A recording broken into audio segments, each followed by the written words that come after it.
Hello, everyone, and welcome back to Apollo's Odyssey. I'm your host, Apolla Asteria, and sorry I was a minute late to my own show. um, I didn't think I was going to be doing a show today because I'm actually going up north to an event in Mount Shasta, so that should be interesting. And I'm actually going to be climbing a mountain after the event. I'm leaving the event a little early to go climb a mountain called the Cables in Yosemite, or the Half Dome. The mountain is called the Half Dome, but the climb is called the Cables. It's this very interesting thing where you actually have to clip yourself in as you're going up, and that part is at the very end after like a 7-8 mile hike. You have to do this other mile of it, like climbing up with these cables, and it's gonna be really wild. So hopefully I live through it, and I bought really good hiking shoes for it, so I hope that helps. So yeah, it should be interesting. And I'm going to be doing this, like, it's not really like a conference I'm doing about Shasta. I guess it's a retreat to like help you learn different spiritual abilities or something like that. So I don't really know what I'm getting myself into. I guess I'm going to find out. So yeah, I missed last Tuesday's show because I was actually filming for a TV show called 911. I can't give out any details because I did sign a non-disclosure agreement, but it is the show 911, which is a Fox production, and that will be airing on September 20th on Fox. I'm sure it can probably be found on other platforms somewhere too. I mean, who even watches like regular TV channels anymore? I know I don't. Maybe some people do. Hey, can you bring me something I can put this on? My laptop on? Sorry, I just realized my laptop's a little low here, so I want to make sure I have you guys more eye level. It's good to see so many people in the comments today. It's like you're all joining me. I guess you all miss me, huh? I miss you all too. Uh, so also I have some really, really amazing news, and that is that I have been picked up by a radio station, and that is, I don't know if I should say it yet. Maybe I should wait. I mean, I think it's pretty much all finalized, so maybe I can say it. Possibly another radio station too, but it's looking like KGRA wants to have me. That's the channel Jimmy Church and lots of other awesome people are on. So it looks like I'm going to be doing a 2-hour segment on that show at this time every Thursday. Not sure when that's going to officially start, but it won't be through my YouTube show. So my YouTube show will only be on Tuesdays now, after that starts. And then KGRA, that show will be on Thursdays.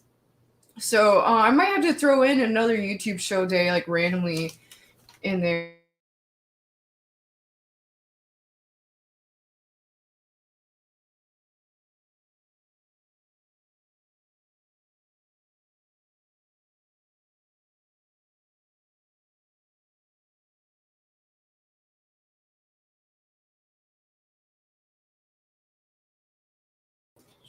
Oh, sorry guys, 1 second. I don't know what happened with my video here.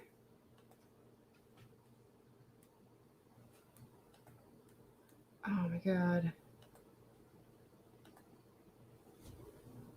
Okay, looks like we're good. Sorry about that, you guys. Can everyone hear me now?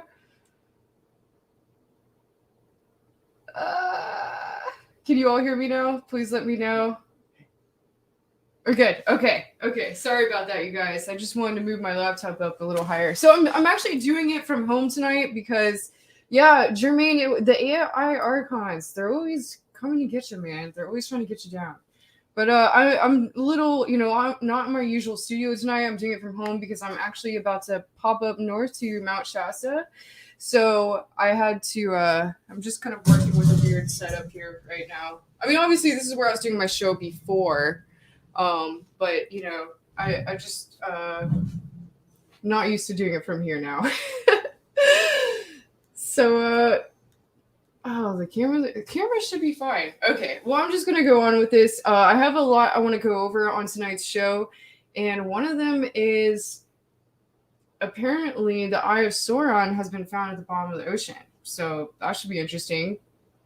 Also, obviously, I'm going to go over the latest news in ufology. There is a lot coming out with the military and the different Congress people and different people like that are basically all coming out and saying that there's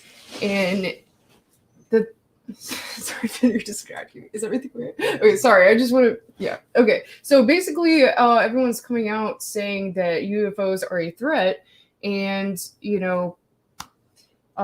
So there's a lot coming out on that right now. So I'm gonna kind of cover all that, and what is the reason why the military and these different professors are all coming out and saying this suddenly right now. So I have a lot to go over in tonight's show. And before I get into that, besides the KGRA announcement, it's also looking like I'll be on the Aftermath app, which is another radio station, which I don't know if that'll be streaming my Tuesdays shows or the KGRA thing. I'm still looking working that out, but I'll have that all worked out by the end of the month here. So it should be interesting. It's good to see everyone in the chat tonight. It's good to see you all here. Okay, and also, one more thing before I get started. If you would like to see me continue with what I'm doing, please support my show by purchasing my art. It's like giving me a donation, except you get a present in return. I have a lot of really cool stuff up on here, and I actually have some newer products. So these are my Shaman Spears, which, if you don't know this by now, are uniquely handcrafted energy channeling devices. I fill them all with carbon coils, crystals, magnets, naturally magnetic hematite sand, and sand I collect from sacred places around the world. So they're very powerful. I charge them all myself onto an energetic collective. So every single one person who has one charges the entire collective and makes the entire collective stronger. And I've made hundreds at this point. I also have these really sick headdresses that I just kind of randomly made. I call them Moon Maiden headdresses because I put the phases of the moon on the front here. And they can be sized to any head size because you just kind of tie the elastic on the back. So they can, and they're really lightweight too. Also, the I Believe in Humans t-shirts. And I have these really sick new Orgonite daggers. You're going to have to check these out. I'm actually going to hold them up right now. Oh, and here's a new pyramid I put up. I have lots of really cool pyramids. So yeah, lots of cool stuff up on here. So please make sure you check out my site. Again, that is shamanspears.com.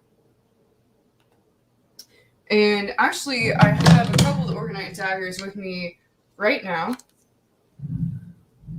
Check them out. These actually, the ones I made in these molds sold like instantly last time. And so I made some more right away because people love them. So this time, I don't remember what I had in the last ones, but this time I put selenite, black tourmaline, and rosebuds in them, and little pieces of quartz. So these are pretty sweet. Definitely check those out.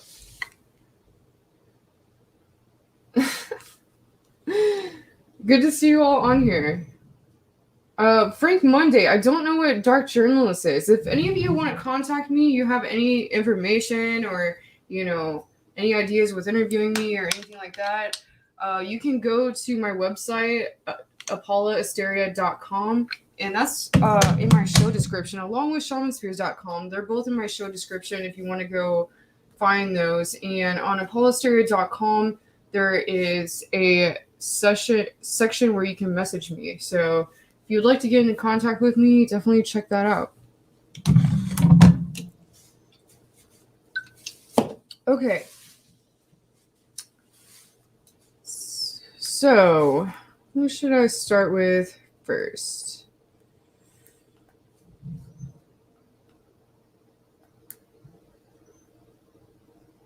So we're going to go over some general UFO sightings that have been found around the world first. I haven't done much in regards to playing videos on my channel yet. I didn't really know I could do that because I'm always worried about getting copyright claims and not being monetized. So, but apparently I can. So I'm going to play a few videos on tonight's show and see how that goes.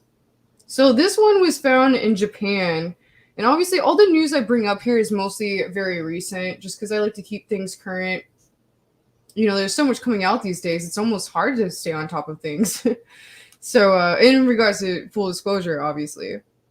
So this is what looks like a Tic Tac craft that was filmed in Hokkaido, Japan, July 18th.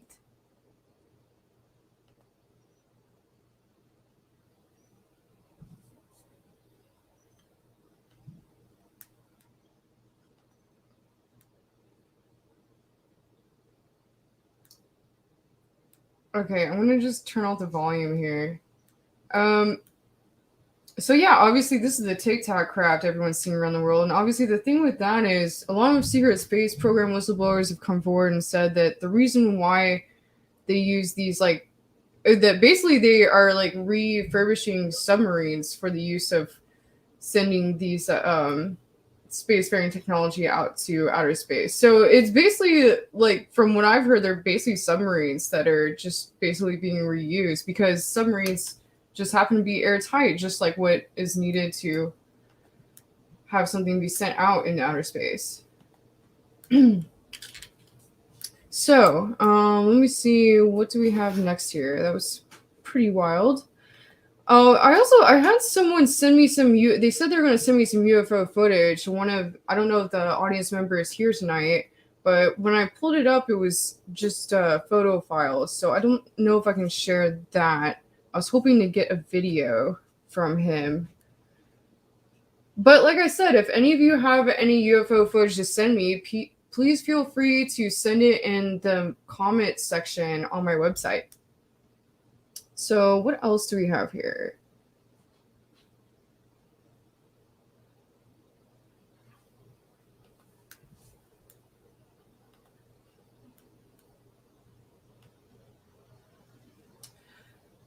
So on Express, we have NASA officials baffled after space cameras catch UFO following ISS for over 20 minutes. A bizarre UFO hovering between Earth and the International Space Station was caught on a live camera feed by NASA in incredible footage that lasts over 20 minutes. Astonishing footage of a UFO hovering over Earth has been caught by NASA cameras. The incredible video, captured on the U.S. Space Agency's live camera, sees the cone-shaped object keep pace with the International Space Station above it. In a bizarre twist, the NASA camera zooms in on the object, appearing to show the U.S. Space Agency acknowledges the UFO. Well, I'm glad they're finally deciding to acknowledge UFOs. The footage was posted by UFO enthusiast Scott Waring on his YouTube channel ET Database and has since gone viral across social media. Okay, not much more important to see there, but let's play some of this video and see how this is.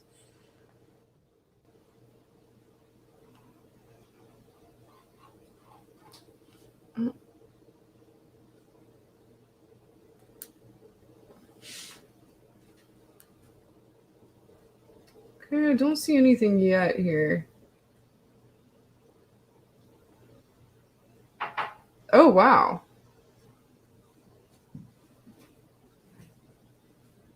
Wow, that's interesting. So this craft almost looks triangular, but it almost looks kind of bigger in the middle too, though. Like, not like one of those flat triangular craft that everyone sees all the time. So this is really interesting. Oh, wow. Okay, that's definitely going up above the atmosphere and shooting out. So that's definitely not something that's from our planet. That's crazy. Wow. Okay, that was definitely wild. And like I said, that was caught by the International Space Station, NASA's camera. So very interesting.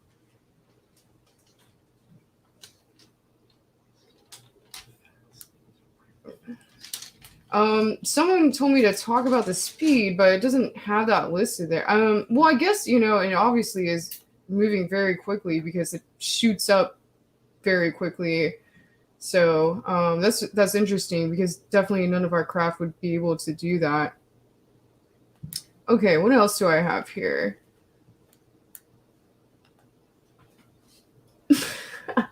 Sorry, I'm just laughing at some of the comments here. You guys are hilarious.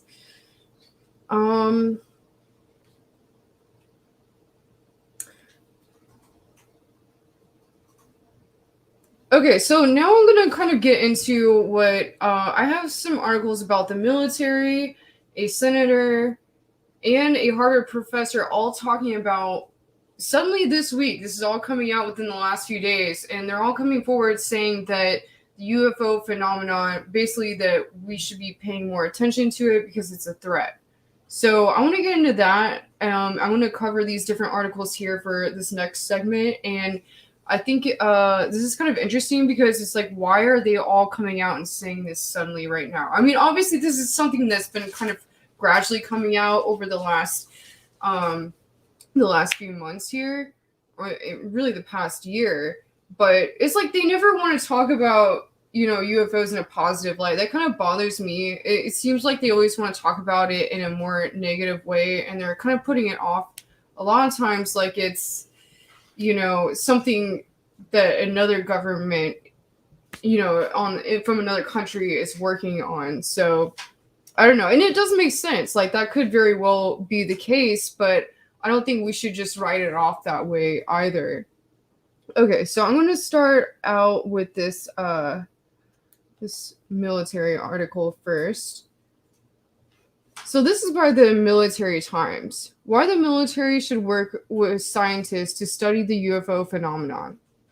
UFOs have been in the news a lot lately.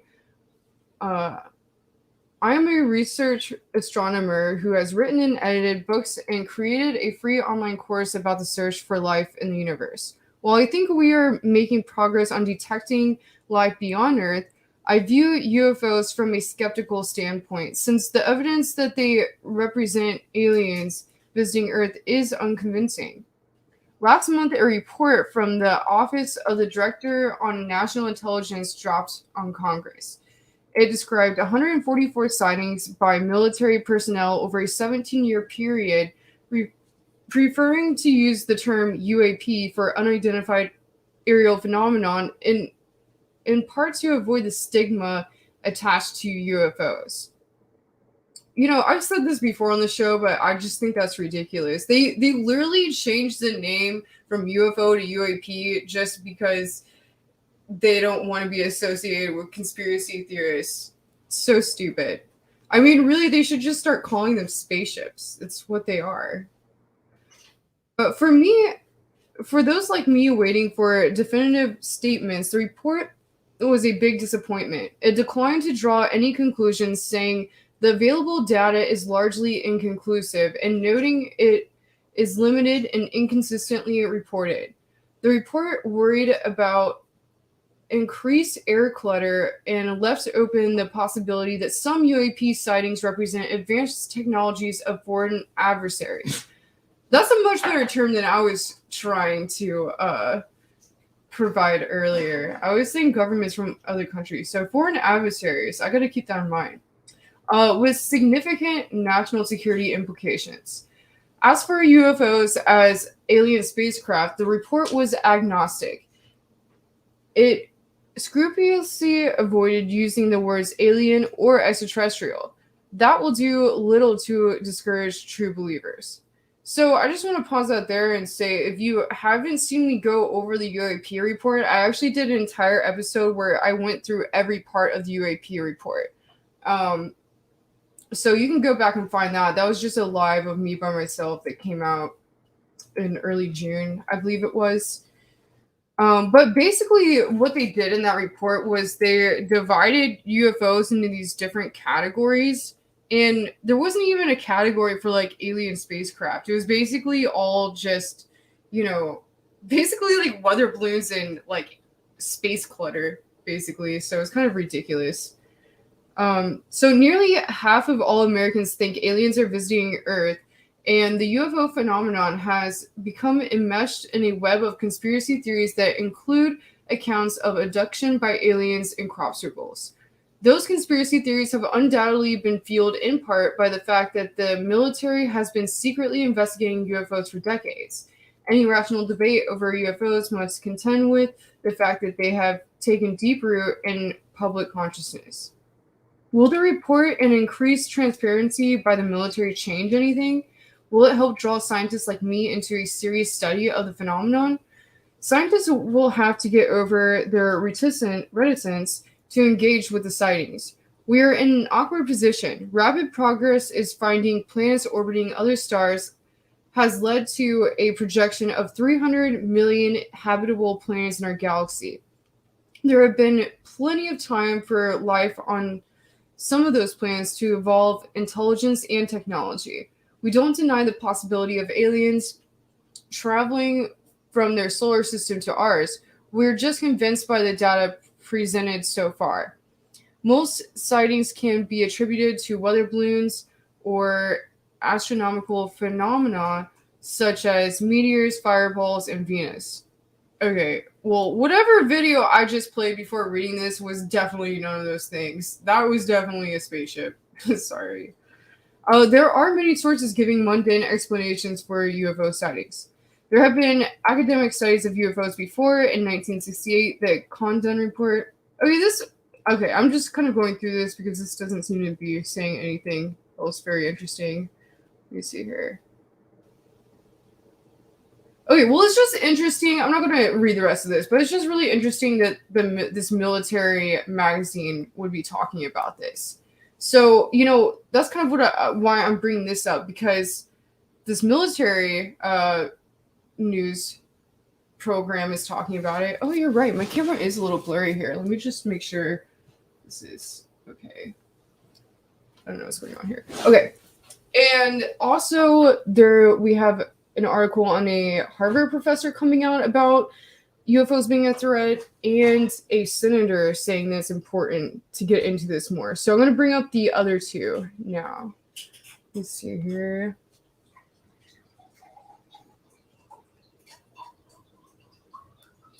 Okay, so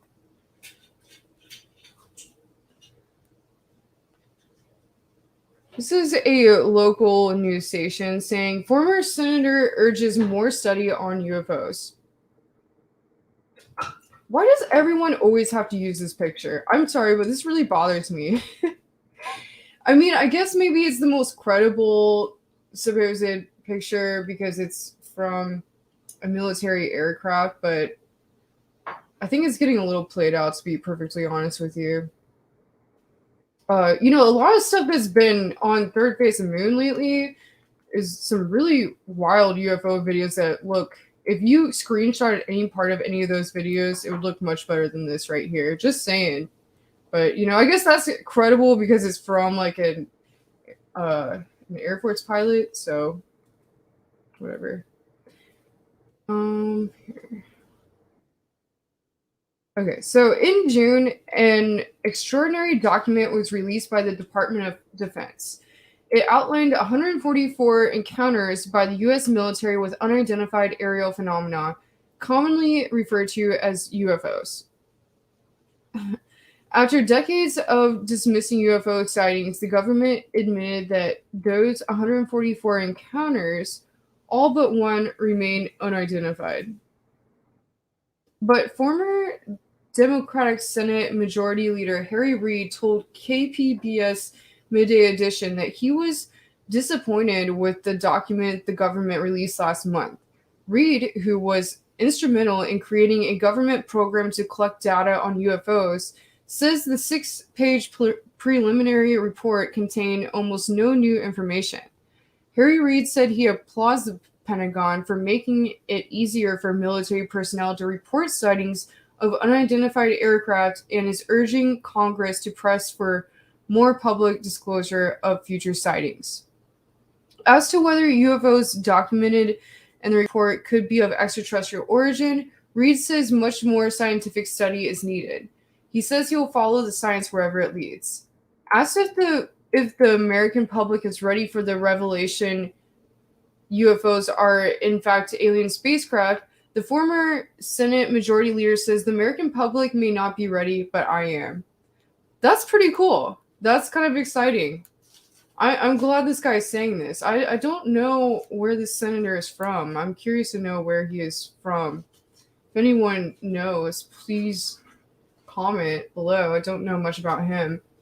But that's really fascinating that he's actually saying that he is.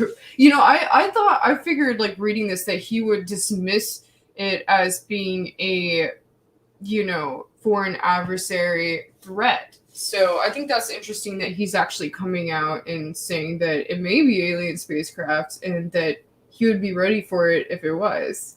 So, I think the general American public, for the most part, is ready for it. And obviously, I've talked about this so much on so many shows.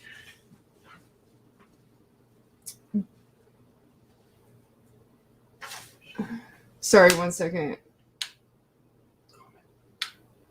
Okay. I need to go back and find a comment here. But, I really feel that that most of the American public is ready for it. Sorry, I'm trying to go back and find a comment here. I can't find it. Okay, here we go. So Matthew here says, my father is a USAF colonel. The classified copy has kept him up at night. That's interesting. I want to know why it is you say this. Is it because, like, why was he kept up at night over it? Is it because he didn't feel that enough was released? I'm curious to know what you think about that, so please comment more on that. But yeah, I really feel that the general American public is ready, but I feel that, there's always this like one group of like super conservative, like older kind of Christian type people. And I'm not ragging on Christians in any way. I grew up Christian, and I said this in my last show. I really feel that you can believe in God and also believe in aliens. Like, who's to say that God didn't? Obviously, God created the entire universe. However, there was a spontaneous conscious thing, or however it happens. And I feel that you can also, why not also have made aliens, not just us, so that's really how I feel about that. And I feel that the younger generation is definitely being prepped more for it. You can see this in all the, really, what it comes down to is Hollywood, in my opinion. It's almost like they're preparing the younger generation for it. That's how I know that they actually want disclosure. I mean, they, not like us, like the general people in the UFO community, but I'm saying like they, like the government, CIA, these 3-letter agencies, I can tell that they do want disclosure, but that they're trying to ease it on to where like it probably won't be a full disclosure in our generation, but a little later on. Because I've just noticed since I was a kid, when I was a kid, Lilo and Stitch came out, and obviously that's a show about a little girl that finds an alien and she becomes friends with him. And there's like a lot of shows that are coming out for kids. Almost every show that's coming out for little kids is all about kids being friends with aliens. So, I think it's interesting. I think they're definitely, through media and entertainment, there definitely seems to be an agenda where they're prepping people for disclosure, at least, the younger generation. So, my feeling from it is that that's what they want, is like maybe this to come out when the younger generation, like the kids that are young now, are a little older. I feel like that's the time when everything's really going to come out. It just makes sense to me. Terry Adams here says, I think aliens won't communicate fully until there is a one world government. That's interesting. I mean, I think aliens are probably trying to communicate with us and different people all the time, and probably are. but I think what you mean by that is like they won't say that the aliens are coming here communicating with us until they go through with that agenda.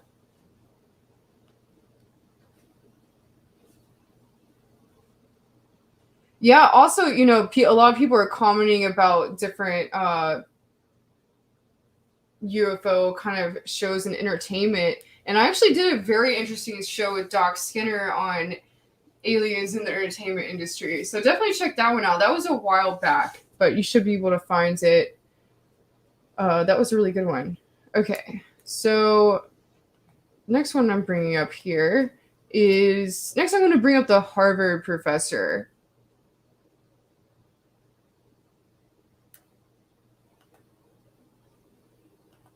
And so these last three articles, they're obviously all recent articles. So it's interesting because this is all just kind of coming out this past week. All these individuals saying, hey, we need to look into this more. So I find this very interesting.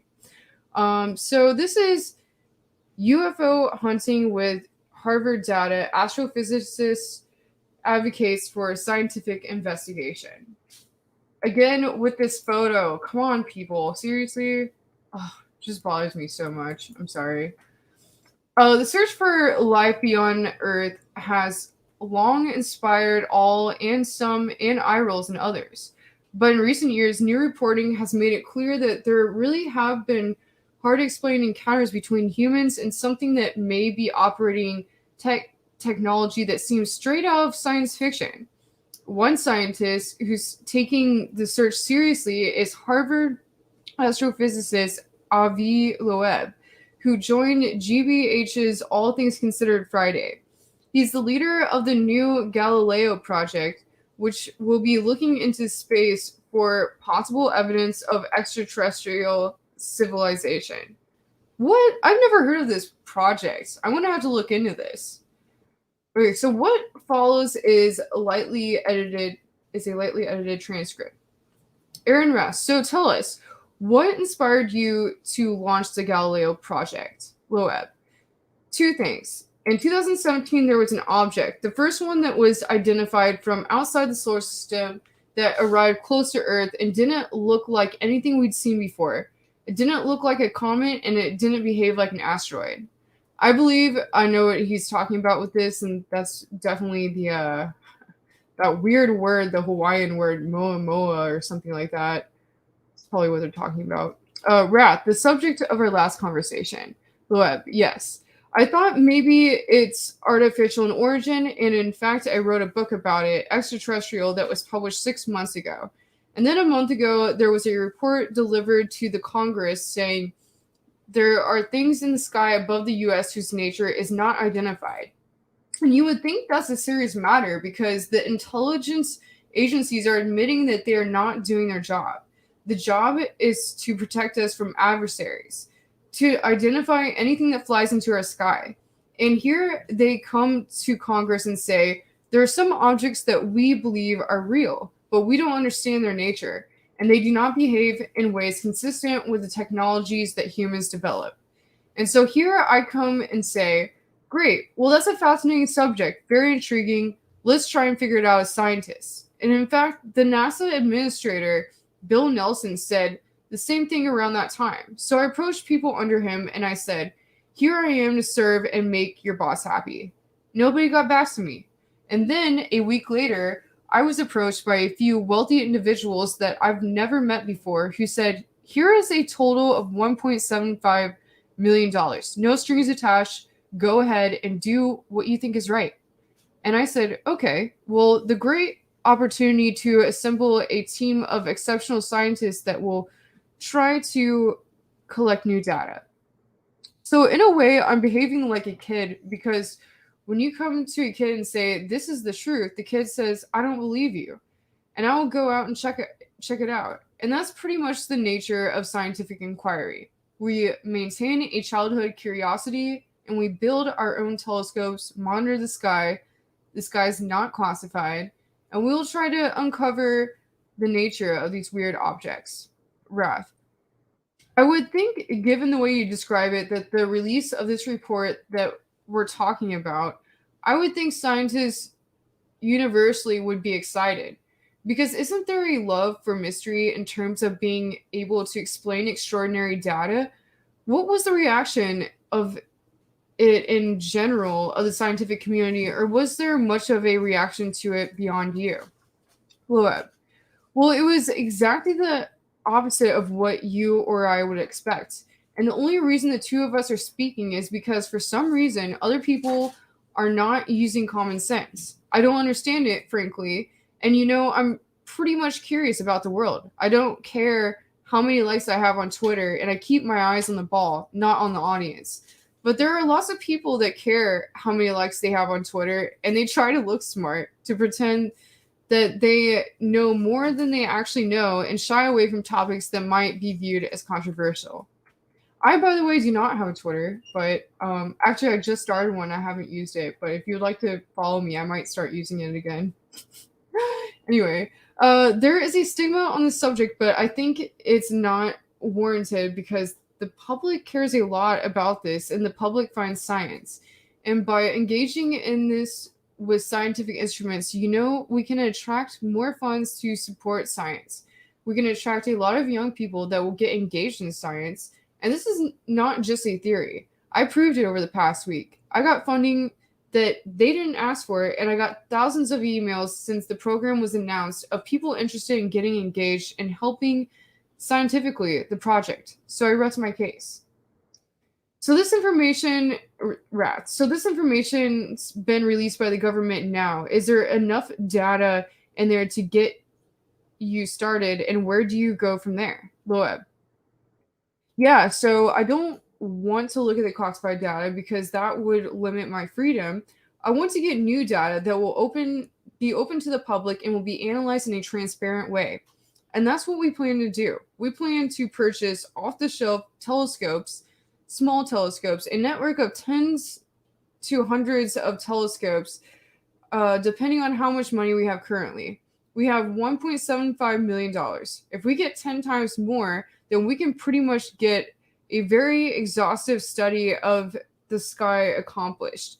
And basically, we will deploy these telescopes in many locations around the Earth. They'll be connected to cameras that will feed the data to computers that will analyze it and identify objects of interest. And then the telescopes will track these objects. And of course, key to all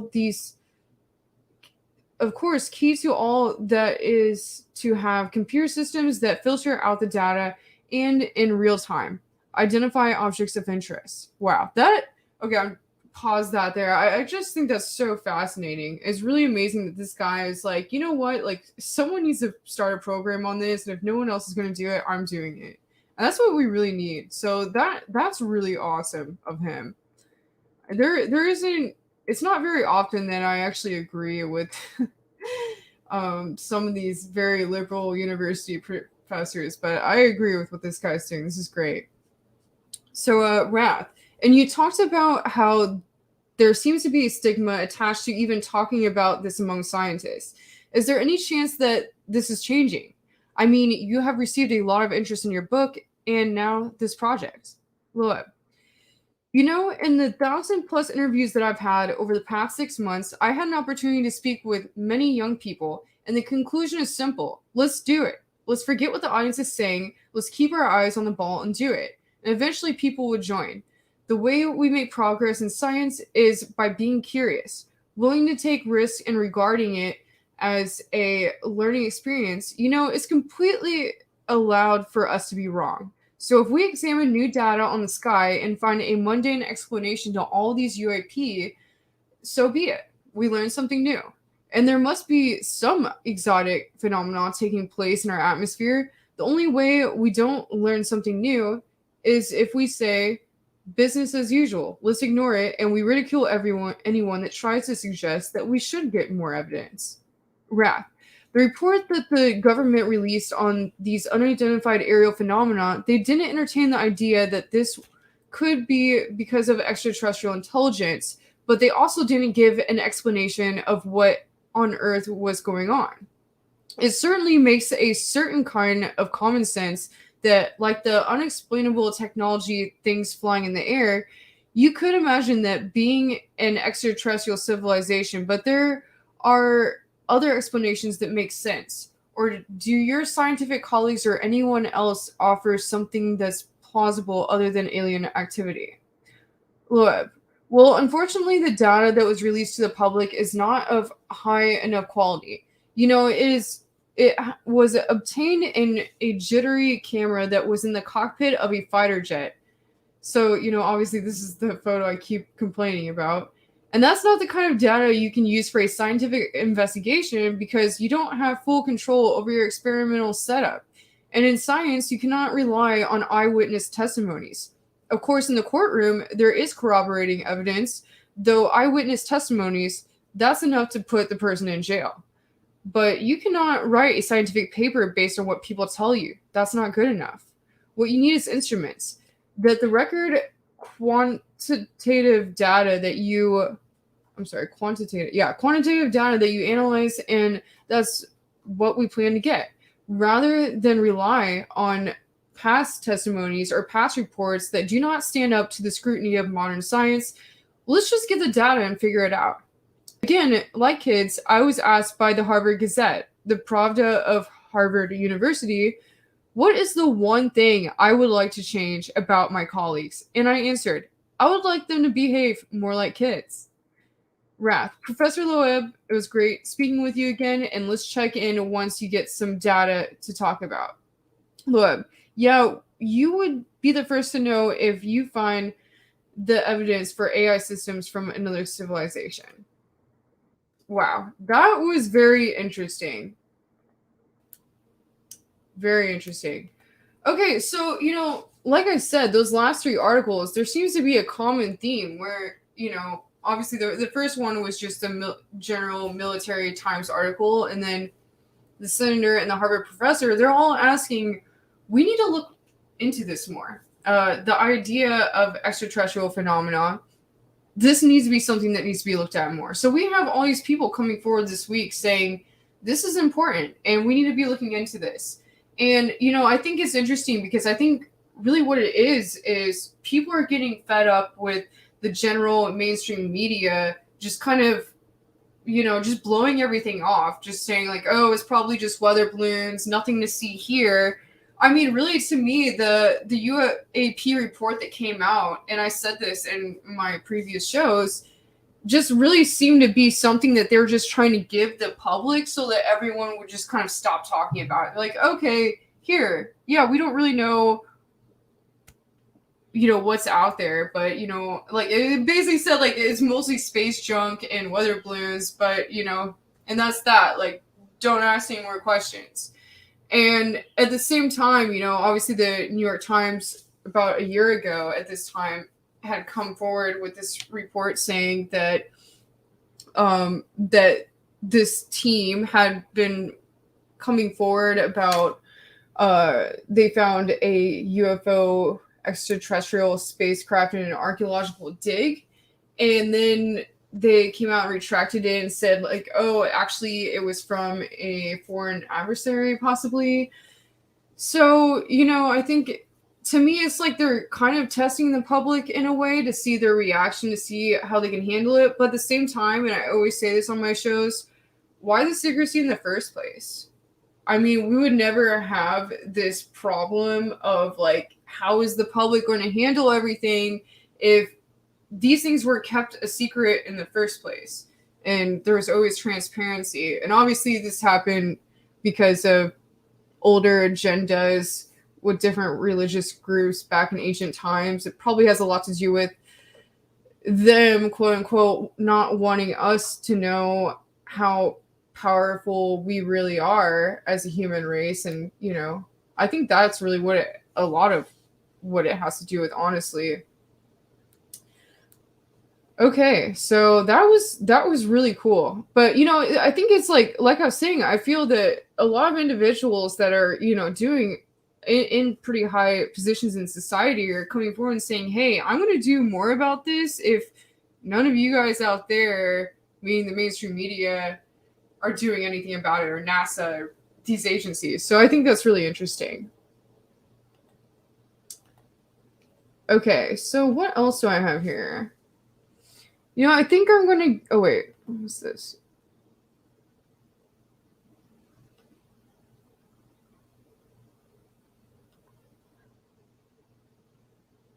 Oh, and you know, going with all of that, here's.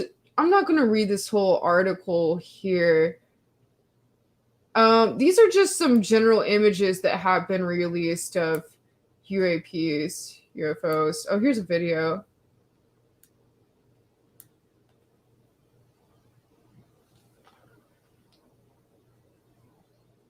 Okay, I didn't really see much there. Sorry, guys. So, you know, this is just some stuff being released. And there's so much out there that's been released lately. Like, honestly, like, you know, obviously I do reports for Third Phase of Moon sometimes. And, you know, they get videos in every day from people. I mean, it's incredible. And to me, like, just going through all these, it's like, I don't know. I don't need to prove to myself that UFOs are real because I've seen them in person myself. But, you know, it's interesting when these things are being brought forward. Okay. So I want to get into. Let me see here. Oh, you know what? Maybe I should catch up on these comments a little bit. Someone's talking about Mount Shasta here. You know, I'm actually going to be going there this weekend. Sorry, I need to catch up on the chat here.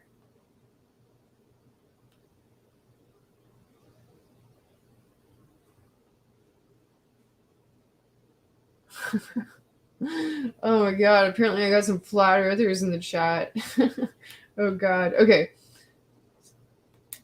I mean, I'm not hating. Everyone is totally welcome to believe whatever they want to believe.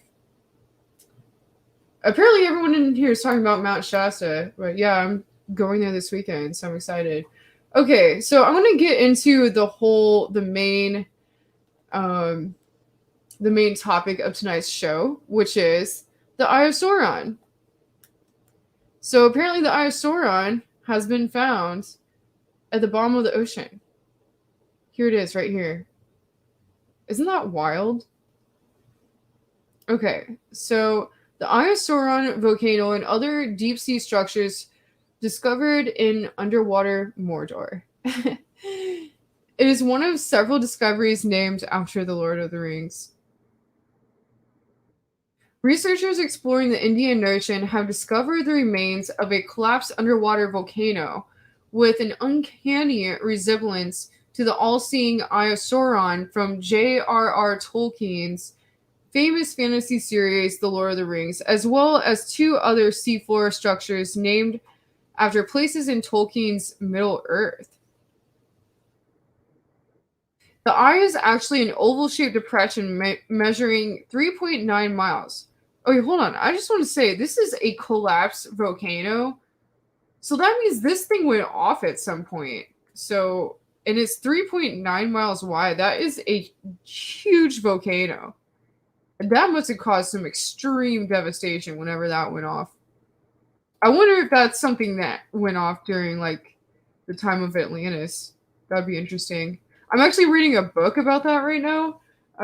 It's called Ancestor of Avalon, and it's like basically set in the time of Atlantis, but it's like there's only some of the sea civilizations are left, and like in the book, like they really have it right. It's like it's obviously a fictional book, but they have it to where basically this is like the last of the Atlantean civilization, which is like these sea kingdoms that are all over the planet, but they're the only advanced civilizations, and everyone on like the land and other places are just kind of quote unquote like savages in a way. But it's really interesting because there's all these earthquakes happening, and they're at the beginning of the book, and they're talking about how since the beginning like there had been a lot of devastation already, and most of the Atlantean civilization had already gone underwater at this point, but then there was just there was only a few left. And so these people that were called acolytes, which were the best, like the most kind of like spiritual, intuitive, like basically like the people that had the most abilities from each of the kind of 12 Atlantean colonies that were left, or the 6 Atlantean colonies that were left, were kind of brought forward and like trained to take this knowledge out to the rest of the world, because there was a prophecy that the rest of the civilization was going to fall very soon. And so that's exactly what happens. It's kind of actually towards the beginning of the book, the civilization falls. And what happened was, it was actually a volcano goes off. So there's all these earthquakes, and then this volcano, or it was really a mountain, and then the top just blows off, and it was obviously a volcano, but the top just kind of blew off the mountain, and it, the rest of the civilization went underwater, and most of them were able to escape on ships and kind of start colonizing this land that was made with was really like the savages. But it was interesting because it's actually, they're talking about, in the part I'm in right now, they're actually talking about building Stonehenge, and they're doing it through sound. So they're lifting the stones through sound, and along with these people, they had this ability where they could sing, but it was really like kind of like toning, and they would all come to, if they were all able to come together and do it at these certain frequencies correctly, then they could lift these stones, and without having to move them with their hands. And it's really interesting because I think that this author is very tapped in, and she's actually the author of The Mist of Avalon, and I just think it was really fascinating. But yeah, anyway, that's a little side story. Oh, it was really, what I thought was really interesting about that was actually they almost couldn't get together the group of people to build Stonehenge, these like singer people, because most of them had died in the cataclysm, and there weren't many left. And they were trying to train some of the younger people, and a lot of them weren't picking it up. So I think that's really fascinating. Like, it's so easy to, like, for a society, like a possibly an advanced civilization at one time did have skills like this, and, they lost it. So anyway, so the eye is actually an oval-shaped depression measuring 3.9 miles, 6.2 kilometers long by 3 miles, 4.8 kilometers wide. Called a caldera, this giant divot is left over from an ancient collapse of a deep-sea volcano. The caldera is surrounded by a 984-foot tall rim, giving the impression of eyelids, and an equally tall cone-shaped peak at the center, which looks like a pupil according to the conversation. The unusual structure is located 174 miles southeast of Christmas Island, an Australian external territory off mainland Australia, at a depth of 10,170 feet. Dang, that is deep. That's crazy. A team of researchers discovered the structure while on board the ocean research vessel Investigator, owned by Australia's Commonwealth Scientific and Industrial Research Organisation. On the 12th day of an expedition to Australia's Indian Ocean territories, the researchers used multi-beam sonar to create 3D maps of the caldera and the surrounding seafloor. Like other calderas, this one formed when the peak of the original volcano collapsed, according to the researchers. The molten magma at the base of the volcano shifts upwards, leaving empty chambers below. Chief Scientist Tim O'Hara, Senior Curator at Museums Victoria in Australia, wrote to the conversation. The thin, solid crust at the surface of the dome then collapses, creating a large crater-like structure. The area surrounding the volcanic crater is also home to two other noteworthy structures. Our volcanic eye was not alone, O'Hara wrote. Further mapping to the south revealed a smaller seamountain covered in numerous volcanic cones, and further still to the south was a larger flat-topped seamount. Continuing the connection to Tolkien's fantasy epic, the researchers named the cone-covered mountain Barad-dûr, I don't know if I'm saying that right, after Sauron's main stronghold, and the seamount Irid-lithwi, after the Ash Mountains, both of which were found alongside the Eye of Sauron in the evil realm of Mordor. Irid-lithwi, I'm sorry guys, I don't know if I'm saying that right. Seamount is part of a cluster of seamounts thought to date back about 100 million years, O'Hara wrote. The Irid-lithwi seamount was once above the water's surface, giving it a flat top, and it has gradually sunk to around 1.6 miles below sea level. Over millions of years, sand and sinking detritus, particulate matter, including plankton, excrement, and all other organic matter, have coated the seamount in a thick layer of sediment around 328 feet deep. However, the caldera remains relatively uncovered, suggesting it may be significantly younger. Exactly. Who knows? It could have caused the devastation of Atlantis. Who knows? This sedimentation rate would have smothered and partially hidden the caldera, O'Hara wrote. It also looks surprisingly intact for a structure that should be 100 million years old.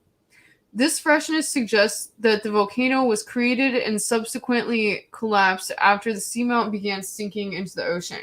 It's possible that volcanoes have continued to sprout long after the original foundation, O'Hara wrote. Restless Earth is never still. And I'm just going to show this photo again because it just looks really wild. Isn't that crazy? That's just so crazy. Okay. I have one more thing to share with you guys. Dodge the Badger here says, sounds like the Eye of Horus. Interesting. I actually paint the Eye of Horus on my Shaman Spears. I never paint a Shaman Spear without putting one on. That's like the only...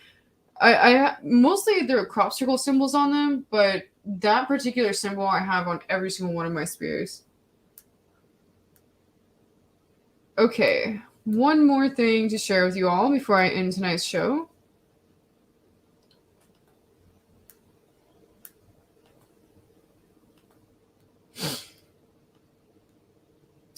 Okay, this was sent to me right before the show, and I thought it was very interesting. So this is actually a PDF document about a UFO encounter that happened in the 50s in, I believe, Japan. Yeah, Japan. Maybe China. I think it's Japan, though. Okay. Encountering a UFO at Mount Takao, and the shuddering future told by an elder alien. The Cosmic Brotherhood Association was facing a certain problem at this time, late 1950s. At this time, Matsumura, he started the CBA, was translating the book The Earth's Axis Will Tilt by the Stanford brothers, an American contactee, which clearly stated that a major change in the tilt of the Earth's axis will occur in 1960. The CBA was divided as to whether the statement should be translated and published as is. Therefore, Matsumura asked the elders, aliens, about this point. Note the CBA believed in what Dr. Stephen Greer calls CE5, or Close Encounters of the Fifth Kind. They did meetings at the Hayopira to try and telepathically communicate with what they believed were aliens. The supposed reply and answer was as follows. A major change in the sphere is imminent in the very near future. That is why we are constantly observing the Earth. But even the aliens do not know the exact date. No exact date. We have been chosen to help us prepare. You have been chosen to help us prepare for it. They continue answering, we aliens would like to evacuate as many humans as possible to other planets in order to rebuild the Earth in the future, but do it carefully so as not to cause any confusion. So that's interesting. I just want to say that I actually met with Carrie Cassidy of Project Camelot a few nights ago, and we actually had a really long conversation about elites going off planet. And apparently she's had a lot of whistleblowers come forward to her saying that that this is a very common deal that a lot of different races will have with elites on our planet. Maybe not even elite individuals sometimes. It might even be, everyday people that they sometimes come in contact with. But apparently this is a very common thing, is people will be offered to go off planet. I don't know, sometimes it's probably for more negative reasons, like to sell out the human race, who knows, but there might be positive reasons too.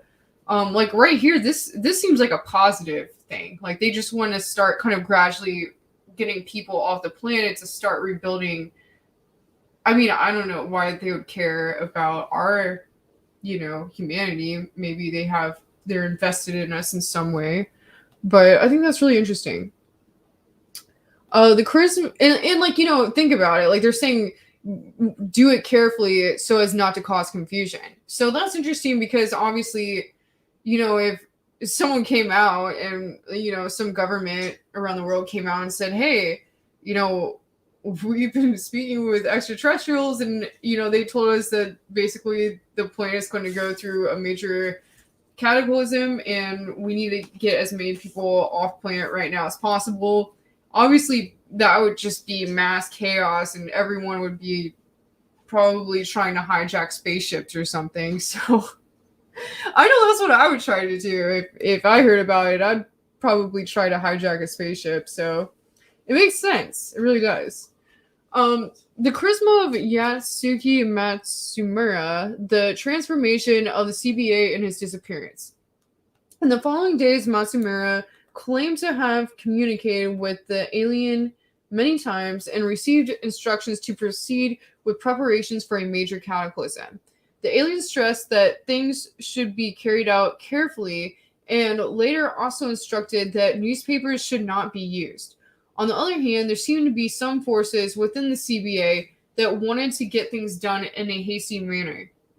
Possible government plans pushing a date.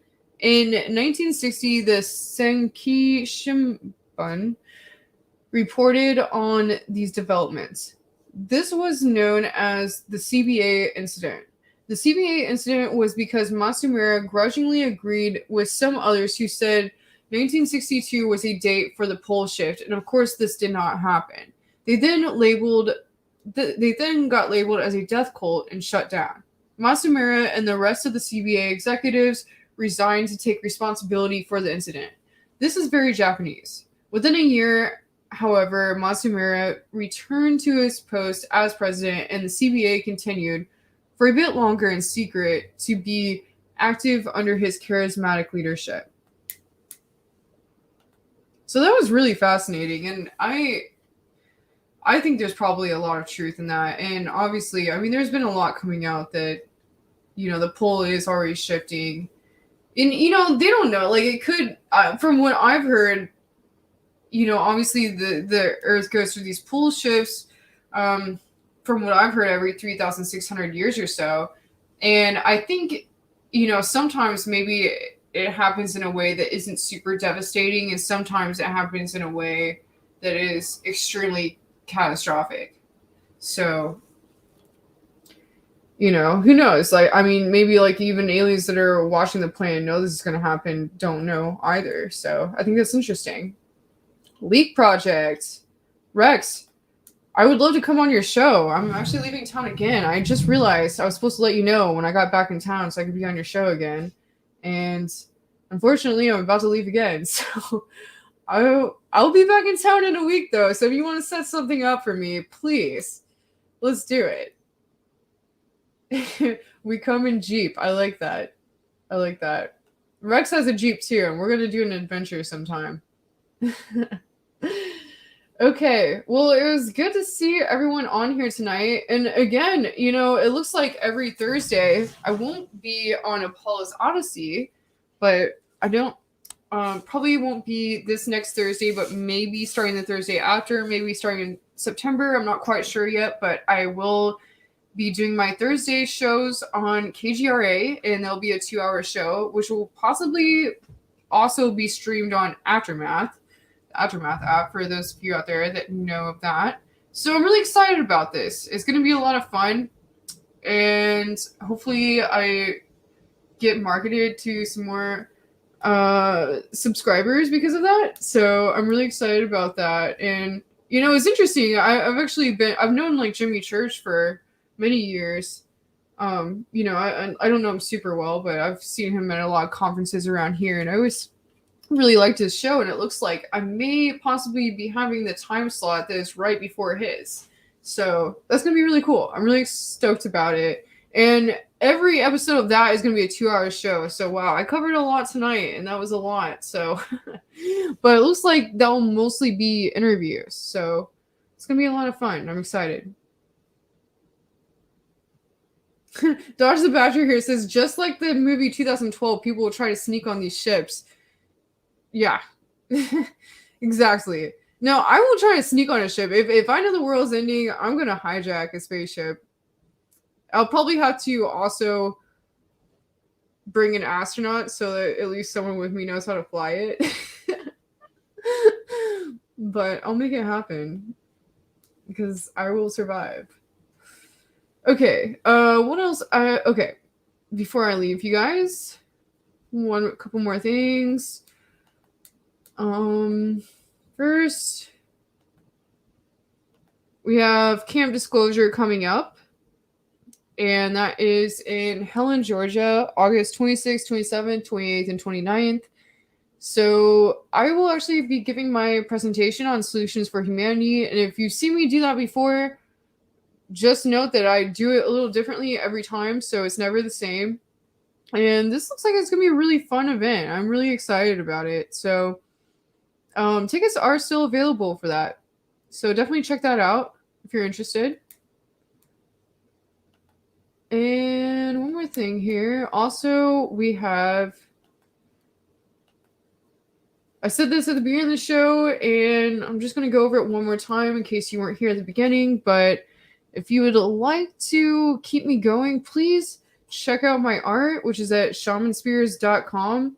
It's kind of like a donation, except you get a gift in return, and they're really cool. I have these really awesome Shaman Spears, and they're for channeling energy, and yeah, lots of other awesome stuff too. I have these headdresses. In case you're trying to go to a festival soon, these are great for that. I don't know how many festivals are happening these days, but, you know, you can also just buy one and just run around and freak people out. That's fun too. Also, I have these really awesome new Organite daggers. And so actually I'm going to show you these right now. So that's all on shamanspears.com, so check that out. And again, if you didn't see these at the beginning of the show, I just finished these. And they're up on the site now, and they're both for $77.77. So check them out. I actually have rosebuds in them, and selenite, and black tourmaline, and quartz. What else? Also just some Organite materials. So definitely check these out. They're really awesome. Okay, so I am off to Mount Shasta, and I'm going to be climbing a mountain, so please pray for me. I hope I am okay up there. And looks like, you know, I'm going to be gone for like a week, but I may be able to come back for the Tuesday show. If not, I'll probably just go live Wednesday if I'm not able to make the Tuesday show. So lots of things in store for Apollo's Odyssey, so make sure you stay tuned. And until next time, over and out.